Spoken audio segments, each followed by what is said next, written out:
You will do yourself a big favor if you don't let yourself get dragged into all this shiny, buy this, buy that. You don't have to pay for this.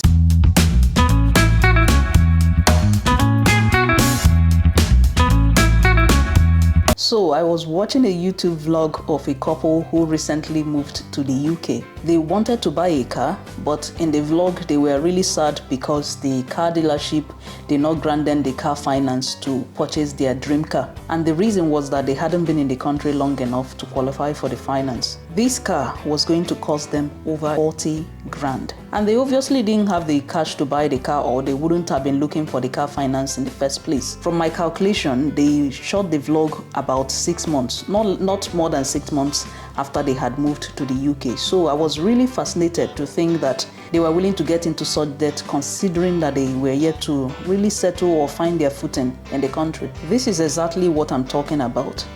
When people lament that life in the UK is hard and it's work and bills, I get it. It's not easy here, and I don't suppose it's easy anywhere. I know you have to work very hard, and then sometimes it's not really easy to make ends meet.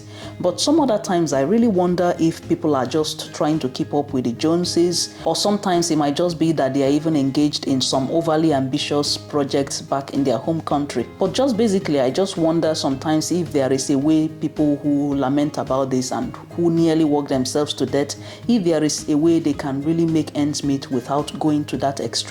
Technically speaking, with a good planning, most people here can get by on just about any job, to be honest. It really depends on how greedy are you, or what sort of life are you trying to aim for. Are you trying to aim for life that is above your means, or just trying to impress people who probably don't even know you exist? Even if you went to a car dealer and you qualified for such a car, is it really worth it to get into such huge amount of debt for a car that once you drive it out of the dealership, a lot of the value would be lost, especially when you're not even earning enough to really afford such a car? What is wrong with buying a car that you actually have the money for? Or even if you're going to go through the car finance option, why don't you buy a car that is below your means? And I say below your means deliberately because I know people usually say live within your means, but that live within your means is the reason why a lot of people get into trouble, because sometimes our idea of what is within our means is not even realistic. So to be in a strong place financially, I think the mindset of live below your means really does the trick. And that brings me to the credit trap. I don't know who needs to hear this, but the money in your credit card is not really your money.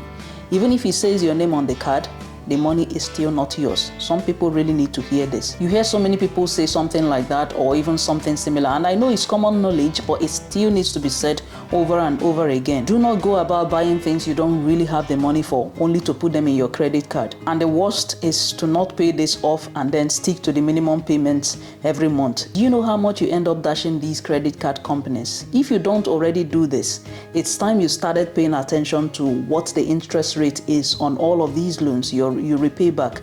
And some of the interests are mind-blowing. One of the worst financial mistakes one can make here is to get caught up in the credit card rabbit hole. And you see all these buy now, pay nothing and pay later, run away for your dear life. Even the ones offering interest-free buy now, pay later, you should still run away, because this is one of the ways they rope people into paying for things they don't really have money for. So you should stay clear from these sharks. I don't know about you, but I feel like my time is really too precious for me to be spending my time working only to pay for a bunch of useless things. And because of that, I have adopted the mindset of before I buy anything, I take my time. I know it doesn't work all the time, but it's a process and I'm really getting better at it. So I take my time and ask myself, this thing I'm going to buy, is this thing worth the amount of time I've spent working to earn the money I'm going to use to buy that stuff? Back in the days when I was growing up in Nigeria, when people bought things, for example, when people bought houses or bought cars, they bought them with the money they actually have, which meant they saved money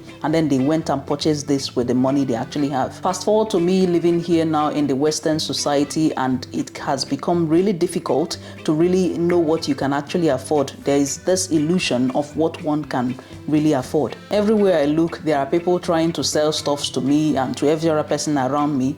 Basically, so many people trying to convince me and every other person that we need a bunch of things which we really don't need. A number of people are comfortable to stretch themselves to the limit on a mortgage simply because a bank told them they can afford it. And by you can afford it, what they are really saying is that they predict that you will be able to keep making money in the future and make enough money to afford this debt. Because as far as I'm concerned, the only thing you can really afford is things you have money for. It's bad enough that most of us living here, we are not able to outrightly purchase a house, but don't let anyone deceive you into forgetting that a mortgage is still a debt. And you should very well be really worried about having such huge debt hanging over your head. You don't have to borrow all the money the bank says you're eligible to borrow. Save as much as you can for down payment and borrow the least amount of money you can. You don't need to live in the biggest house. You don't need to stretch yourself just to be able to keep paying for a mortgage at the end of the month. And then eventually you're worrying about losing the house, or if you lose your job, what happens to your house? Just save enough down payment, borrow as little as you can, and use overpayment to tackle your debt and aim to pay down your mortgage in the shortest amount of time possible, and thereby you save yourself tons of money on interest rates. One of the things that has really helped me in this my journey of becoming financially smarter was picking an interest in the minimalist movement. Some people take it to the extreme, which I am not a fan of, but at the end of the day, it has really helped me become content with less stuffs, and it might help you too. I cannot really say that I'm a minimalist, at least not in the way a lot of people practice it. But the principles has helped me cut my spending, and I get this certain peace with having less stuff or having less clutter around me. So if you're new to the Western society, you will do yourself a big favor if you don't let yourself get dragged into all this shiny, buy this, buy that, you don't have to pay for this, or trying to impress some people who probably don't even care about you. And know that it is really possible to build a balanced life here where you don't have to work yourself to death.